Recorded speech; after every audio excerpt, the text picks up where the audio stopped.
Conspiracy News Network presents Brigadier General Stephen Lovekin talks about Roswell.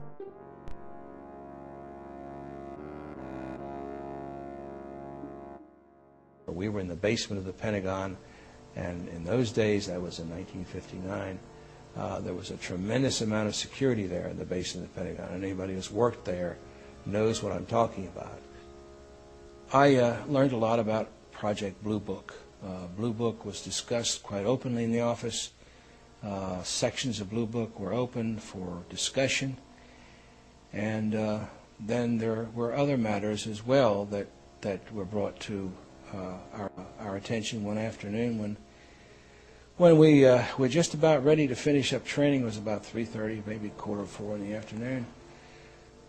Colonel Hollibird brought out a piece of what appeared to be metallic. It was a metallic piece of looked like a yardstick. It had deciphering. It had encryption on it. He describe them as being symbols of instruction, and that's as far as he would go. But he did infer that the instructions, whatever they might have been, were something that was important enough for the military to keep working on a constant basis. It seemed giant-like when I saw it, because it was the first time I'd ever seen anything like this before, and all eyes were just peeled on that particular thing. And when he told us what it was, it was frightening. It was eerie. There, you could have heard a pin drop in the room when it was first mentioned. Well, he said it had been taken from one of the craft that had crashed in New Mexico, and that it had been taken from a box of materials that the military was working on.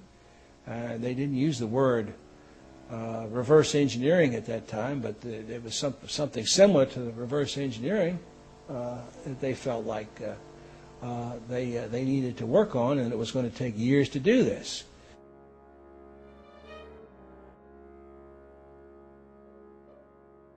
Extraterrestrial bodies, yes. There were either 3 or 5, and they didn't even know at that point, because some of the information that they had gotten apparently was incomplete. But 3 or 5 stands out in my mind as the number that were taken. One was alive, partially alive at the time that this happened, and I do not know what may have happened to him after that.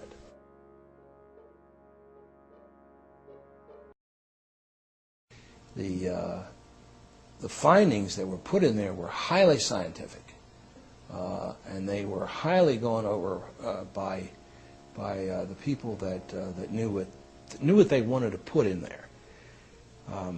This information was information that would never get out to anyone else, but it was designed for the use of particular military personnel. There were probably 1,500 reported cases at that time. I would say there probably were between 200 and 300 cases of lock-on. And that's why those cases were in there, because they were authentic. You saw an awful lot. You saw a lot of the pictures. Most of the pictures we have seen duplicates of today. Some were, the pictures that I saw were, I think, maybe a little bit better. They were taken by Air Force pilots, as well of the UFOs. Yes. So they actually had pictures of UFOs in these. Oh, indeed they did. Yes, not only the Air Force, but some were taken by civilian pilots. Some were taken by Marine Air Corps pilots, and some were foreign.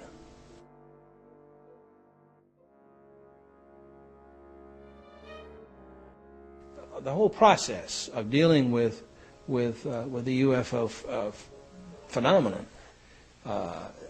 could not be handled anymore by one agency, and so in order to keep it alive, and I guess as cheaply as possible. It was given to various and sundry parts of the government to work on, and I guess they thought that they could also keep the intelligence factor as secret as possible by giving little agencies a little bit here and a little bit there, and that oftentimes is done with matters like this. But what happened was Eisenhower got sold out. I think that he realized that all of a sudden this matter is going into the control of corporations. He realized that he was losing control. He realized that the phenomenon of whatever it was that we were faced with was not going to be in the best hands, and that those were as far as I can remember, that was the expression that was used. It's not going to be in the best hands, and so it has turned out to be.